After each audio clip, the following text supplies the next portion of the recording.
of what movie making is like. Okay.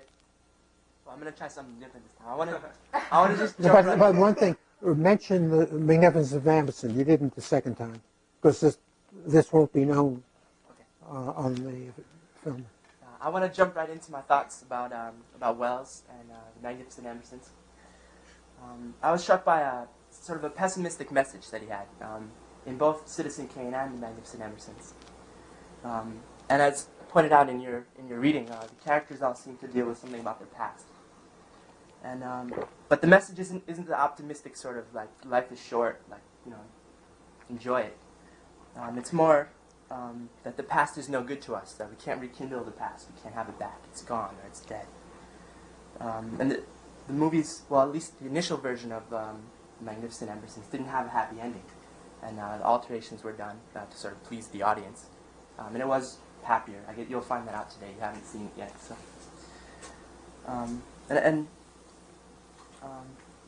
The pessimism sort of surprised me, and so I guess I spent some time looking for sort of a deeper, positive message. Go ahead. In the documentary, Wells he mentions that he doesn't like watching other people's films, and I thought that was really interesting and sort of telling. And he says that it restricts his future work. He feels like it sort of takes away his innocence as a filmmaker. And then also in the reading, he mentions that he doesn't believe that you need any film knowledge to make a good movie, that you just need an understanding of culture and of human history. And he talks about holding up a mirror to nature, and that's all you really need. But at the end of that, he also says, a mirror is only a mirror.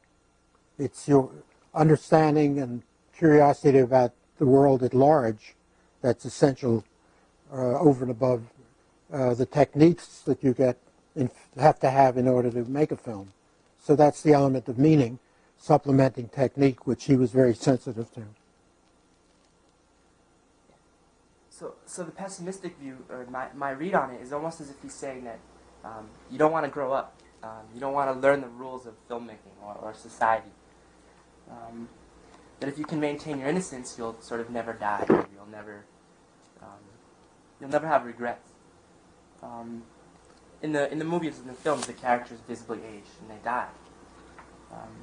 There's a scene in The Magnificent Ambersons where there's a newspaper headline and it says that the automobile casualties mount, and it's sort of a representation of the automobile wrecking society. Like technology is moving forward, and yet something like the aristocratic society is dying in some sense. And in this sense, it's not a positive message, but there's something powerful in it. Something about human nature, like that is the way life is. Like we do die. Okay, let me interrupt two things. First, the idea that the young Minifer should be wrecked physically by an automobile has an ironic place within the structure of the narrative, because all of the troubles come out of the time when he prevents his mother from marrying the automobile manufacturer. I don't know if you remember that much from the documentary last week. What you saw was the scene in which George, the boy, George Minifer, says, I think automobiles should never have been invented. They're a big mistake. And the automobile maker, played by Joseph Cotton, says, well, maybe you're right, but there's no stopping them. They're going to cover the land. And well, what happens in the narrative, there's no stopping them. And then after George and the whole family are destroyed financially, he gets hit by a car. And it's sort of as if the machine is taking its revenge upon him. There's a kind of irony in that. But it's all part of the picture of American reality. The second point I want to make is more pervasive, that goes beyond Magnificent Ambersons, what Ed was saying about Wells's outlook not being optimistic, or if anything, pessimistic, in a sense, but he's pessimistic in the way in which a great pessimist philosopher would be. And what I thought of at that moment was Schopenhauer, the 19th century German philosopher, who thought that life is meaningless. There are no gods. There is no Christian God. Everything is controlled simply by energy of a material sort, which is the will, because it's just energy, force in nature, but it doesn't have any intelligence, and we are simply products of that. Very pessimistic, negativistic view about the world we live in which ideals are reduced to matter, and matter makes no sense, right? Nietzsche grew up with Schopenhauer and Hauerian philosophy. His first books were a great deal about Schopenhauer, and as he got older, he rejected him and said what one has to do is not to say no to nature in the negative way that Schopenhauer does, but to say yes and pursue ideals, even if the world doesn't make sense in the traditional religion, so that you get this contrast between a kind of pessimism in Schopenhauer and a kind of negativism in Nietzsche. Schopenhauer lived to what was then a ripe old age, and he had a pleasant life.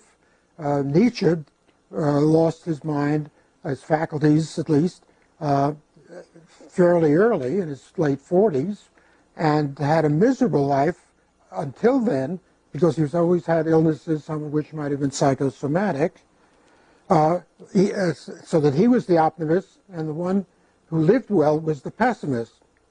In one place, Nietzsche said, I'll get to the point about Wells in just a second. Nietzsche said Schopenhauer called himself a pessimist, but he lived a good life.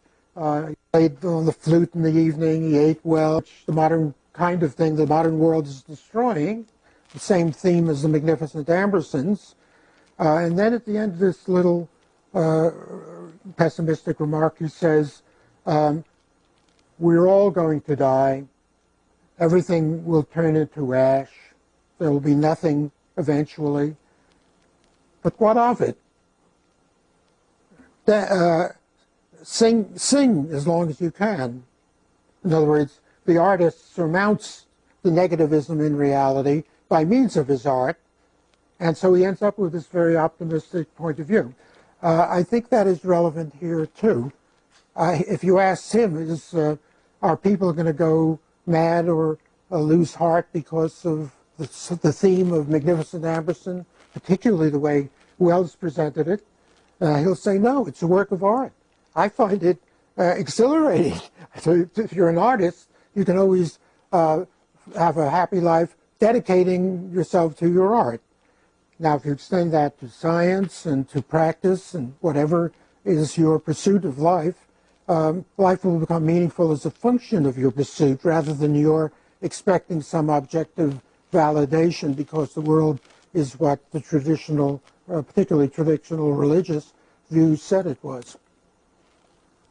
Go ahead. I'd like to go actually all the way back to your first point where you talk about the automaker, Eugene Morgan.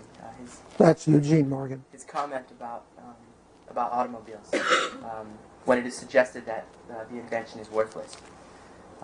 He makes it's a really great line, and he talks about how it's true that the automobiles carry people forward, but really humanity, society might actually be moving backwards.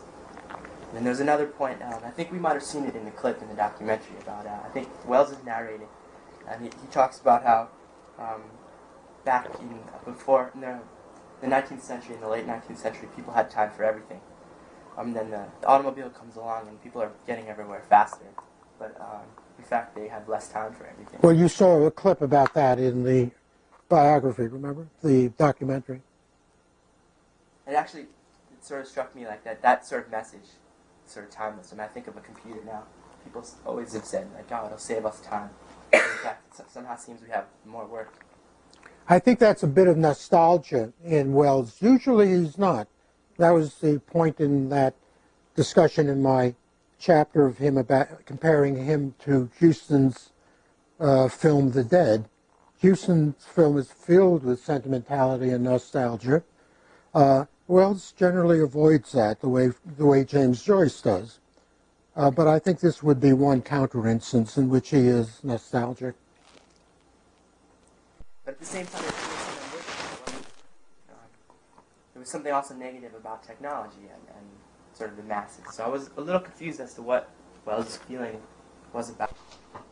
So I guess sort of I thought the positive message that I ended up this feeling as I thought about this for a while is sort of what you were saying, that from this sort of pessimistic idea of society that we all die and can't have the past, if you can sort of come to the realization that you don't really need certain material things, you don't need success to be happy. Like, you should just sort of enjoy what you have. And that was, I guess, the eventual message that I got. But it was sort of, it wasn't on the surface. It wasn't obvious, because the story, or the two movies of Wells that I've seen, are sort of sad. But I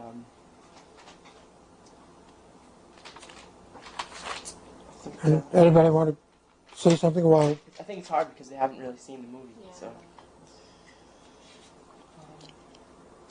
just jumping topics. When I turned on, when I was watching Magnificent Ambersons, it's black and white. It's an old movie, and so for me, it's hard to relate. I feel sort of out of touch with the times, and so I'm sort of lulled to sleep. I'm expecting a certain type of character, like sort of a boring character, and I was really surprised. The character of George, who's the main character in the movie. He's this bratty, spoiled kid, and I thought it was just a tremendous character because it was so unexpected to encounter this level. There's a scene where he's bickering with his aunt, like in a really childish way, and I thought it was just a terrific scene because. have any of you seen Arouse's more recent remake for television? It was on Arts and Entertainment about 2 years ago. And I thought Tim Holt, who plays that part in Magnificent Ambersons, was absolutely right, and the person who played it in the other one was not anywhere as good. Do any of you know a movie called The Treasure of the Sierra Madre? If you ever seen it, you'll never forget it. And now Tim Holt, about 10 years later, had an important role in that. I thought you might like to put the two together. Go ahead. So yeah, I really enjoyed this role of George, and I wondered if because Wells was sort of a new and maybe naive filmmaker, that he had no idea that like he was sort of unconventional. At least it seemed unconventional to me because it was unexpected. And I don't want to talk too much about the scenes because you haven't seen it yet. But that was a pleasant surprise. And jumping around, so we heard in the documentary and in the biography that the ending, 45 minutes were cut at the end, and I thought the ending was pretty bad, actually. Was what? Bad? It was bad. I mean, No, I'm sorry, I didn't understand. I didn't like the ending. It was, the ending of the documentary? sorry, Magnificent Ambersons. They mentioned in the documentary that Magnificent Ambersons was cut short. 45 minutes. And I thought it really hurt the film because it completely changed the tone, sort of abruptly at the end. There's a scene with the aunt, and she's overcome with despair. She can't even stand up. She's really upset. And then the very next scene, the final scene, she's walking down a hallway in a hospital, and she's sort of smiling contentedly. She seems sort of hopeful. And it's just so the discontinuity of those two scenes next to each other just really doesn't make a lot of sense to me.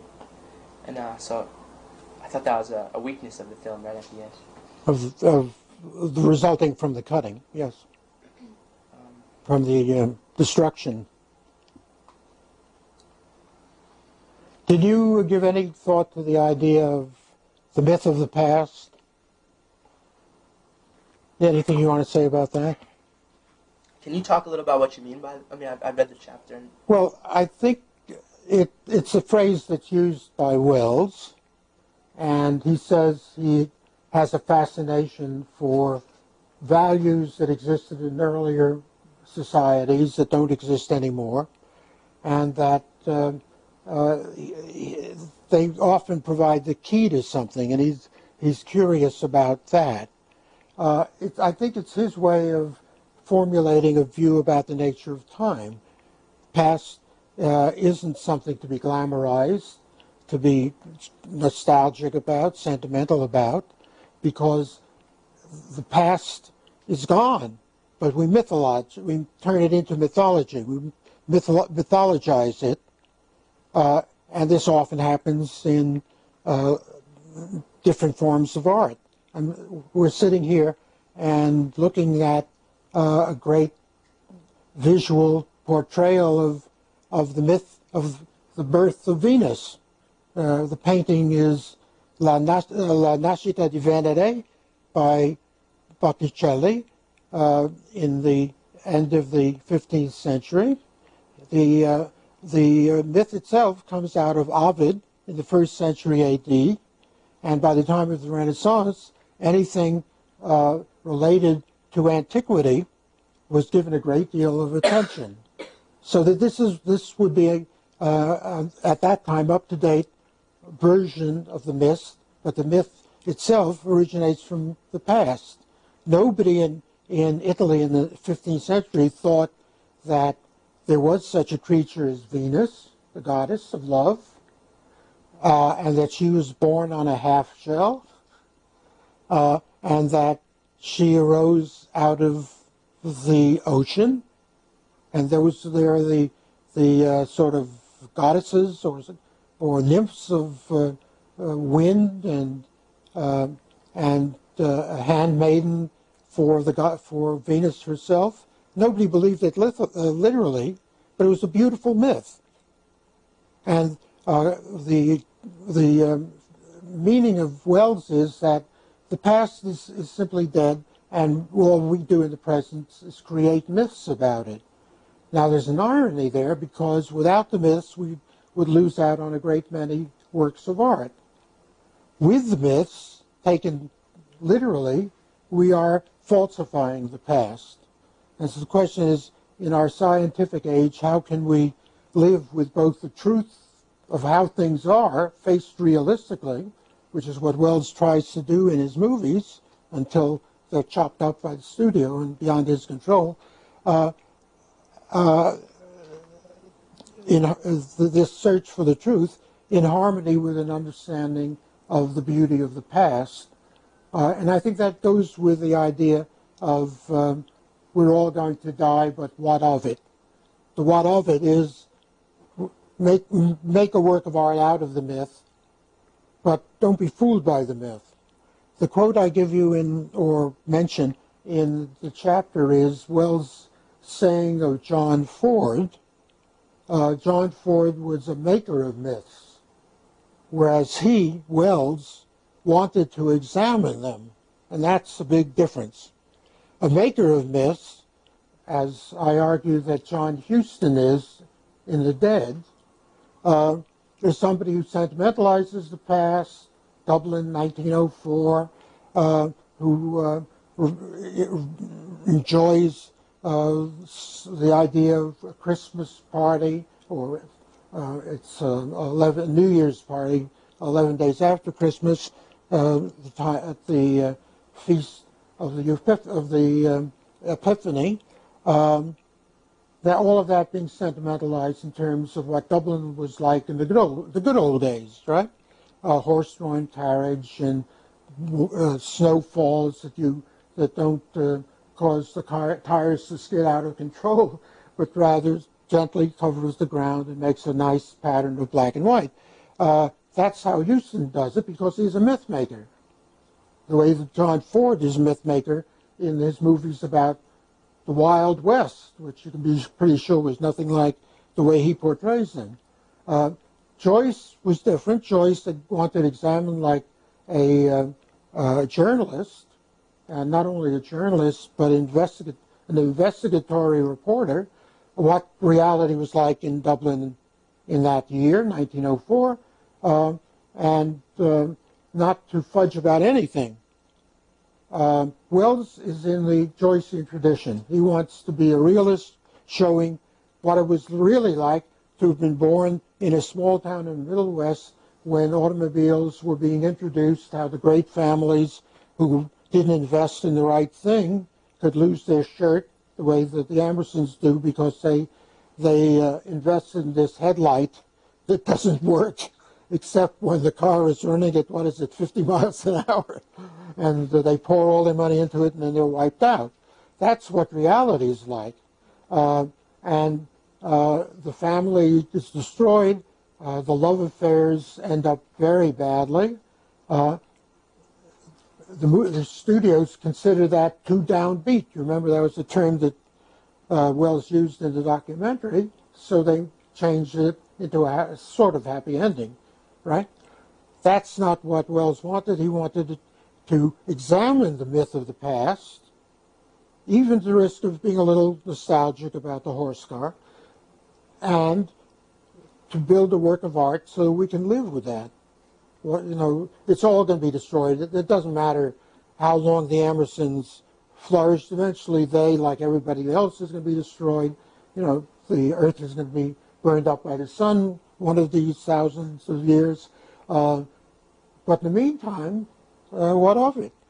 Dance, do your art, enjoy the moment of creativity.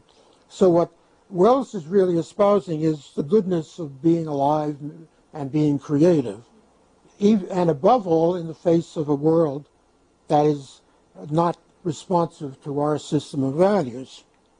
Now that seems to me crucial in understanding everything that he does.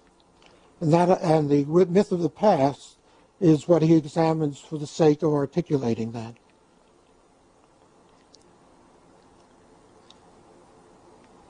Between Citizen Kane and... Michelle, yes? Well, just because I haven't seen The Emersons yet. You will too. Between the two of them, which one do you prefer, or which one do you think is Wells's better work? I think Citizen Kane overall. Is better. But I wonder if it hadn't been manipulated, if it hadn't been altered. I think I enjoyed the characters better in Magnificent Emersons. They were more interesting to me. They were more fun, I guess, just from purely entertainment. Well, in a lot of senses. But overall, Citizen Kane. Wells said, and forgive me if I'm repeating myself from a previous class, Wells said the trouble with Citizen Kane is that it looks just like a young filmmaker trying to prove to the world that he can make movies. And that's exactly what it was. And it's brilliant. I mean, all of these incredible shots and angles and the dissolves and the structure of it show a master technician learning his trade or having just learned his trade and showing off, which is what we artists always do. I mean, professors like me. In The Magnificent Emersons, just a year later, he's adapting himself to a novel, Pulitzer Prize winning novel, big success, which has a narrative, in places even sentimental, which he's going to manipulate according to his technique, but the technique is not as evident. For one thing, he didn't invent the story, and he invented the story, wrote, collaborated on the plot of Citizen Kane. Here he has to adhere, to some extent at least, to a novel that he admires very much, because he was a Middle Westerner himself. He was born in Wisconsin, and he understands that. The myth of the past, he says in a dialogue he had with Bogdanovich about this, he said that for me the myth of the past, the golden age that I'm always harking back to, occurred in Grand Detour, Illinois. Grand Detour is a small town, it's very small, that his father, who was a high living person after his wife died, bought and turned it into a haven for his friends, particularly his friends in the arts and people who were down and out, artists who were down and out on their luck. So it was a little paradise. It was a little world in which there were, I think, no cars were allowed in it, no electric lights, I think.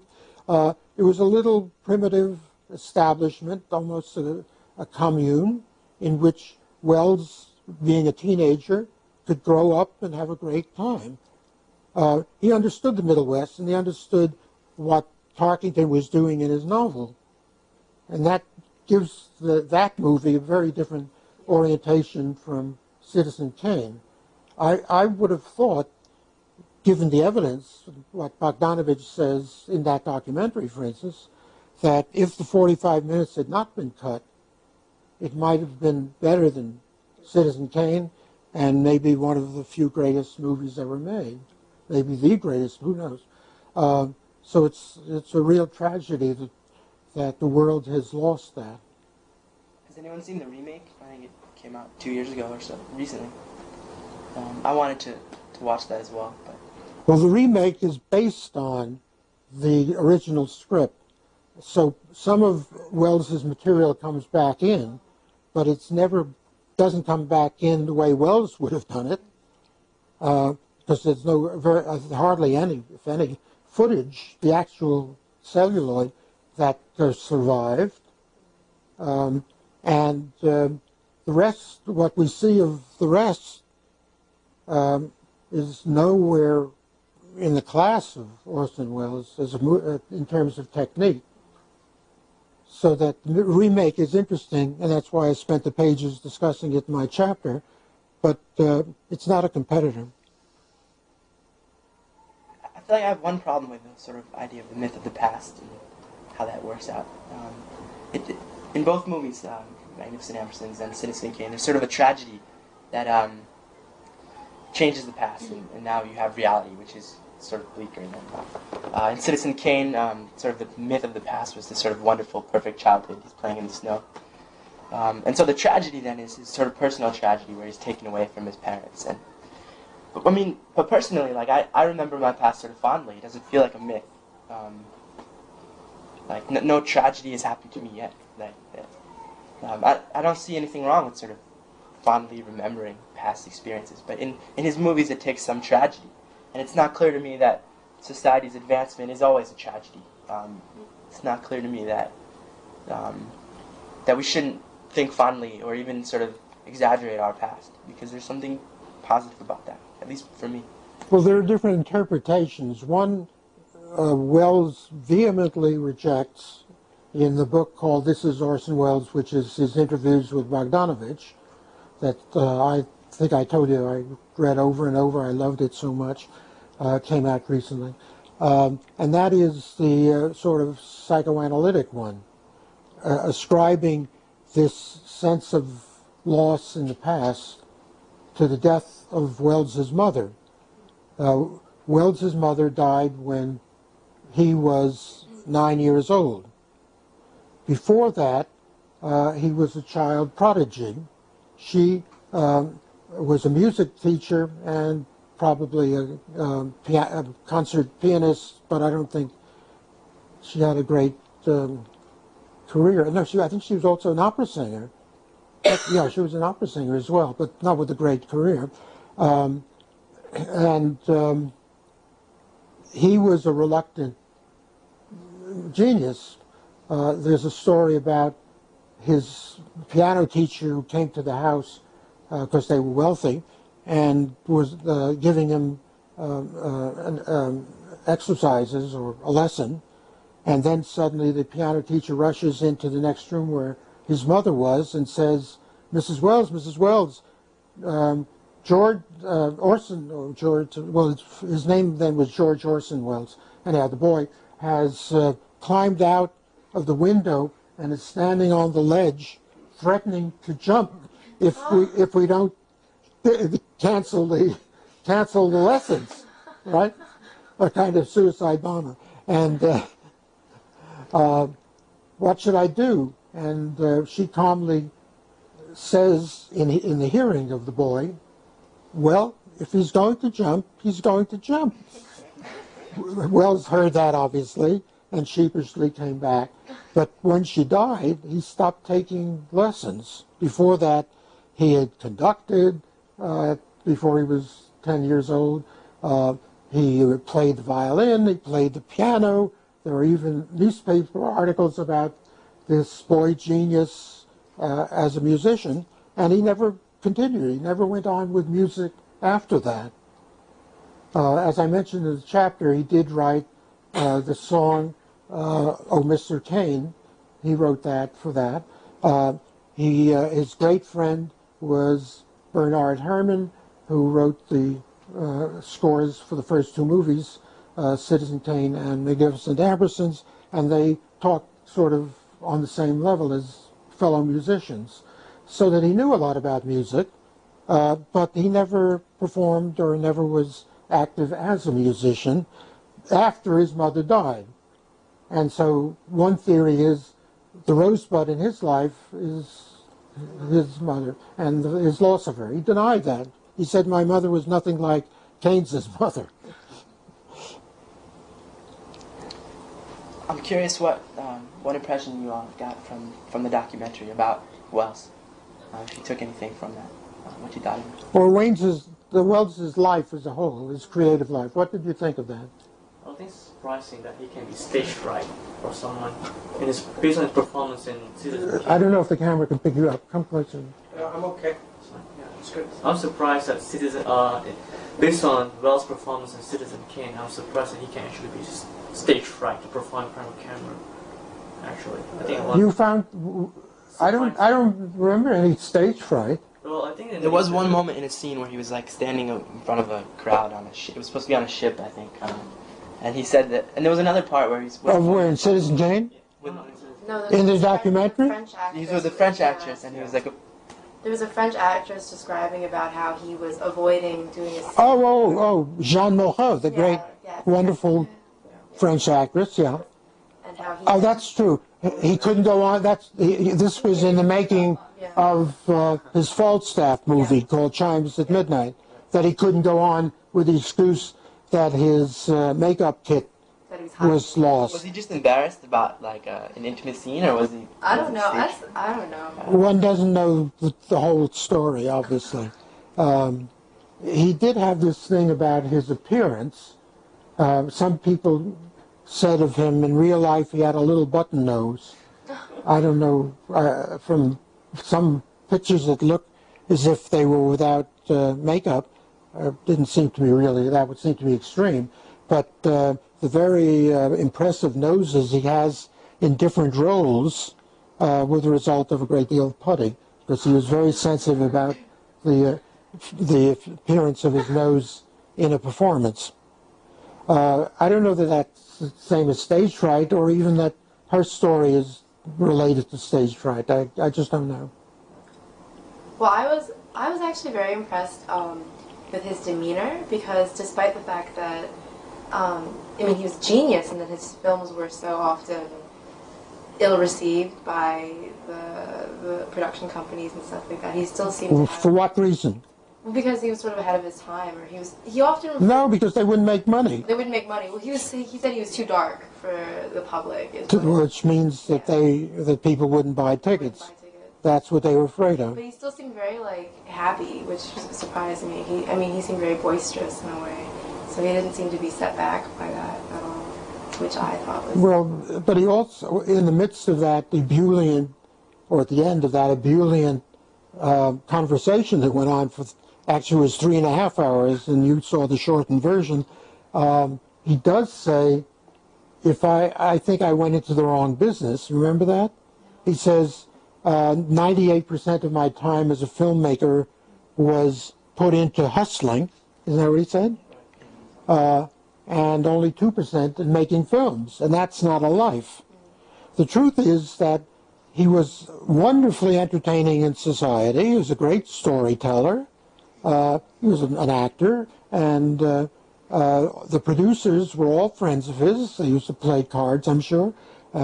And they invited him to their homes for all their parties. He went in the hope of getting money out of them to make more movies, and he never got anything. They were just stringing him along because he was so entertaining. And, that's a great sadness, and any artist should have to submit to that. Toward the end, he generally paid for most of his movies because he got huge fees. Advertising, is it Mason's California wine? We never sell the wine before it's time, something like that. On television, and in different acting roles, and he would take any worthless role in somebody's movie just because he would get such a large fee, and then he would pour that into his movies. I think that's heroic, marvelous. But think of what a strain it is on him. Yeah. But he said every time he did that, he lost part of his artist in him or something like that. It's true. People, when he died, and not as much now, spoke of him as being terribly overweight, because he was. So what? Very fat, remember? And famous for his commercials on television. You know, disregarding the whole achievement of this great man in at least one art, which is filmmaking, not to speak of the theater and writing, short story writing and other writings, as a politician who wrote speeches for Franklin Delano Roosevelt. Roosevelt encouraged him to run for senator in, as you remember from the documentary, of Wisconsin. No, there was much more to him than people recognize. Right, I just think that when he took roles that he didn't respect, then he lost self-esteem, and so I think that's why. But he kept on going. I Yeah. mean, like in the, you know, what of it? Just keep on. Bogdanovich reports him being very gloomy about the time the documentary was made because of how he was treated by the profession. And Bogdanovich tried to calm him down. And Weld said, you know, he's about the future. That's the way you always say, oh, you'll be recognized in the future. And Weld said, oh, yeah, in 40 years, they'll love me.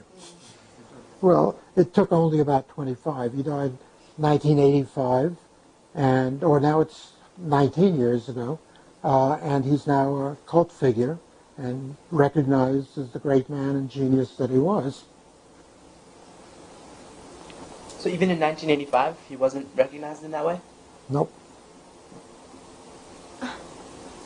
Well, he had an And the last for him. movie he had finished and was in complete control of was F for Fate, and that dates back into the 1970s. After that, there were all of those unfinished things, including When Will You Finish Don Quixote? Remember, he calls that the Don Quixote movie, and he says, I'm thinking of calling it When Will You Finish Don Quixote? Because that's what his friends all say. I think you may remember from the book that I found an interview with him made about 20 years before he died, in which he said he had finished Don Quixote and that he wasn't ready to release it because the trial, which based on Kafka's novel and a very, very interesting movie in many ways, had been attacked commercially and critically and by everybody. And he said he wasn't ready to release another movie to be attacked that way. So that's very sad. That part of his life is very, very sad. But it's still, so I feel protective, as I say in the last page or so. But I nevertheless admire his fortitude in going on and doing as much as he did. What else about the documentary would you like to say, since most of you haven't yet and will today see the magnificent Ambersons? Well, one thing I was struck by was Wells had such a great sense of humor in the documentary. He's always making jokes or telling funny stories, but in Citizen Kane, which is the only Wells film I've seen, there isn't really that much humor. And this was surprising to me because in Hitchcock's interview, Hitchcock seemed very somber. He didn't really make any jokes or anything, but his movies are filled with humor. Right, So I think that's I thought true. That was interesting, how Wells has such a great sense of humor, but he doesn't necessarily put it into his films. That's a very good point. Hitchcock is a humorist, and it's a structural device that he mingles with the romance on the one hand and the thriller the elements of thriller on the other hand. If it gets too heavy, then the audience loses its patience and the suspense sags. So to lighten it up, you have to have some comedy. But the comedy has to be relevant, and if it's a romance movie, then, love and sex are always funny, seen from the point of view of somebody outside who isn't suffering at the moment, right? So that ties in very nicely together. Now, not all of his movies are like that, really, but the most famous ones, the most successful ones are North by Northwest.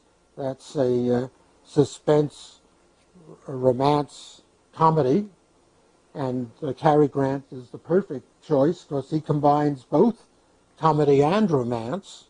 But even Eva St. Marie is witty in places, right? So that's a structural element in Hitchcock, and it's true of other films, many other films of that sort that Hitchcock directed. In Wells, if you say what comedy did he ever write, I don't know what to say exactly. Maybe let me think. Well, there are comic elements, but they're much less structural. For instance, Mr. Bernstein. No, there are two pronunciations of that name, but in Wells it's Bernstein. Mr. Bernstein, the first time he comes in, I think it is, he falls as if on a banana, carrying in the furnishings. And what does he say? He says, "Oops," as if it were a comic strip. And he's always a sort of comic figure. And he plays it that way. He's a straight man for Cain, and we laugh at that. He's this, this little subordinate who says anything, anything to make the boss happy. And then if he laughs about it at his own expense.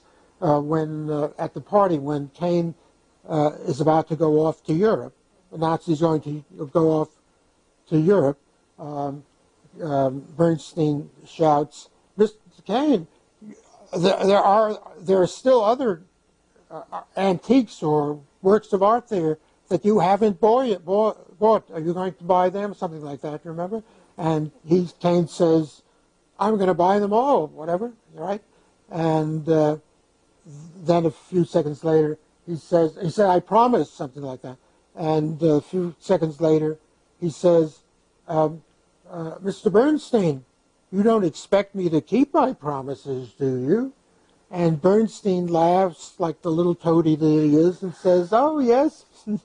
He accepts the irony of the deceptiveness of his own boss. That's what Bernstein is like. And so that's comic. And then what's also comic is the transformation in Bernstein.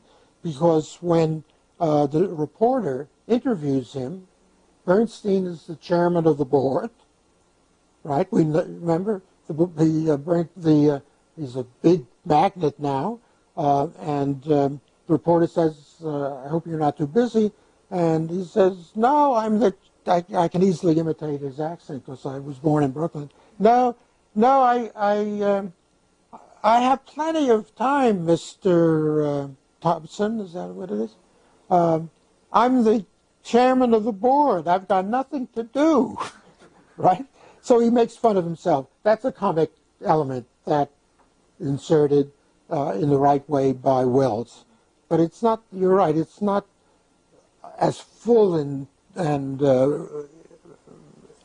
powerful a device as comedy and humor are in Hitchcock. There's a great deal of humor, as you'll find in Renoir, but Renoir's humor is even subtler than Hitchcock's. I mean, it's more subtler than Hitchcock and even subtler than Wells. Though Hitchcock can be very subtle. I mean, for me, it's subtle. I don't know if I pointed out to you when you saw 39 Steps. and there's the brawl at the beginning in the theater, and the stage manager jumps onto the stage and says, "Gentlemen, gentlemen, please, you're not at home." And I remember seeing that many times before the humor of it came to me. It's so subtle. What he's saying is, being the creatures that you are, you're probably fighting at home all the time. You can't do that here in public, in the theater. So it's very rich, I think, and yet still subtle. So it isn't as if Hitchcock is not capable of a great deal of subtlety. He is in everything he does. Okay. Anything else? Now I want to leave enough time for us to get to the movie without keeping you too late. But I also want to have plenty of time to discuss this week's reading, which is the Wells chapter, and ideas about the biography and the documentary, and Ed's ideas about the Magnificent Ambersons in preparation for what you'll be seeing. Did you have more to say? No thoughts come to mind. It may be that my chapter serves as an introduction to you. I prepared you, perhaps, for what to expect in Magnificent Ambersons. One thing I do want to repeat, though, emphasize I was repeating what's in the chapter, is the way in which Wells is capable of feelings that one usually don't find critics ascribing to him. They talk about him playing the king roles, remember the way he says, and therefore in a very pompous, authoritarian, even bombastic way, and fitted with that wonderful, unmistakable voice of his. If you ever hear that voice, you know that's Orson Welles. Though he was very, as a little aside, he dubbed 7 of the parts in the trial, and nobody can tell. He was such a good mimic that he could make his voice sound different and appropriate for the different parts that he wanted. But in his ordinary delivery, that's Orson Welles, right? What he is not given credit for is the depth of feeling that he expresses. And that's why I quoted that passage in Magnificent Ambersons that you'll be seeing, which he wrote himself, based on a much slighter reference in the Booth Tarkington novel, but which he makes into just a short paragraph, but a very telling moment in the history of cinema. And it's about, and presented with a great deal of compassionate feelings for the failure for George Minifer, who falls on his knees in the bed, next to the bed of, in his mother's bedroom, where she used to sleep before she died, and begs forgiveness for the harm he's wreaked, and hoping that she and God can forgive him.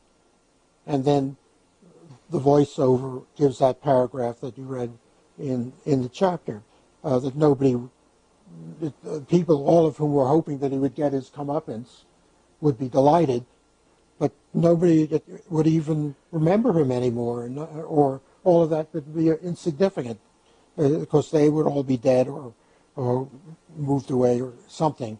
That's part of the myth of the past. We think that in the future people are going to be looking back, and it's a myth. Dr. Samuel Johnson, you know, the 18th century great man, English literature, he said, if you're ever depressed because of any faux pas you make in public, anything you do that you're ashamed of or embarrassed by, you've disgraced yourself in some way, just remember, in a year, nobody will remember it ever happened. Another way of putting it is, you know, if you think of it, what's called under the aspect of eternity, sub specie eternitatis, under the aspect of eternity, however terrible it might seem to you, It's insignificant. It doesn't matter. You've got to get to a stage where you don't worry about the future or the past because it doesn't matter. Nobody's keeping score. It's not as if anybody will know the terrible thing you did when you splashed the hostess with your martini, and everyone was horrified. It doesn't matter. History seems to remember the heroic moments much better than the mistakes. Say that again? History seems to remember the heroic moments, the triumphs. People remember those great things, but they don't remember the heroic ones either. That's My the mother point. only remembers the mistakes. She doesn't remember any of my heroic moments. But then for the subject of the movie. well, the irony is that we have to. It's more. Human life is more than that. Human life is if you're of this persuasion, if you're not religious, if you're religious, you're going to have to put a different filter into the camera. But if you're not, if you think that what I'm doing is putting a filter in, there's no permanence. Life doesn't go on very long and may not go on even for the race or for the whole universe. And who knows? What difference will it make on Cassiopeia or some other remote galaxy, what happens in this place? At the same time, we always live in the present, and for us, this is life. All of these things do matter because they matter to us. And therefore, just to say, oh, it doesn't matter, is what the psychopath might say, or the sociopath, the mass murderer. No, what difference does it make?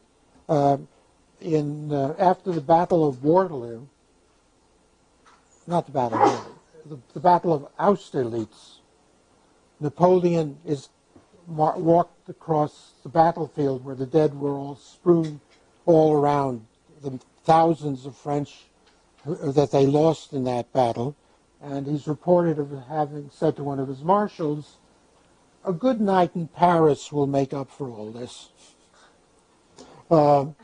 Sure, I mean, you can plant seeds all the time, but the indefeasibility, the uniqueness of each of these individuals, which we accept for ourselves, we think of ourselves as unique individuals, and after a while, if you live as long as I do, you get to see that everyone feels that way about themselves. That's a human tragedy. That what I feel about me is what everyone feels, and maybe even everything that lives, including the chicken that you had for dinner today. That's the horror of life. Well, then you just can't say, well, of course it doesn't matter. The chicken would have died sooner or later. It didn't want to die when it did die. And the hostess will die, and nobody will remember about your faux pas with a martini. But at that moment, this is your life, and it's horrible. So one has to live with the dynamic of these two alternatives. And that's also part of the myth of the past, or at least an examination of the myth of the past. And Wells reveals how compassionate he can be for George at that moment without saying, well, of course, in the future nobody will remember this. Or people who wanted to give his comeuppance don't remember it. In the Othello movie that Wells made and acted the main role in, he shows much more compassion for this suffering man who's suffering from this terrible psychological disease called jealousy than Olivier or Gielgud or any of the famous Shakespearean actors who respond to the magnificence of the poetry and shout and carry on and scream in accordance with the melodrama, and we never quite get the sense of sadness and the condition that this man is in, particularly in view of the innocence of his wife, what he stands to lose when he kills her, and allows himself to be humiliated by Iago. Now, how sad that is. You get that in Wells's production. though it has other faults in it. I think the idea that you were saying about how life is sort of meaningless, I mean, I think that's an insight that's like at the center of what it is to be human. I mean, reconciling the idea that at this moment, like what I'm doing, like I feel it's incredibly important how people are responding to me and reacting to me. But at the same time, the idea that it's all meaningless. Like, I mean, that's so hard to like. What do you do with those conflicting ideas of life? I think that's really insightful. We ought to get going in about 3 minutes. I don't suppose any of you can stay after 5. The movie is 88 minutes long. But very quickly, I want to remind you of the second paper, and that the second paper is more important than the first paper. Actually, on the whole, all of you did reasonably well. There's a gradation, but it doesn't matter where you stand in terms of the grades, because the second paper can make up a lot. If you got a B+, you could very well end up with an A or an A minus. If you got less, it's harder.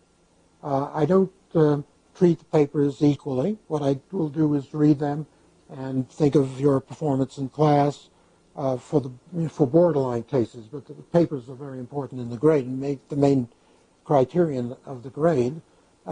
So that don't be depressed if you didn't get as high a grade for the first paper as you thought.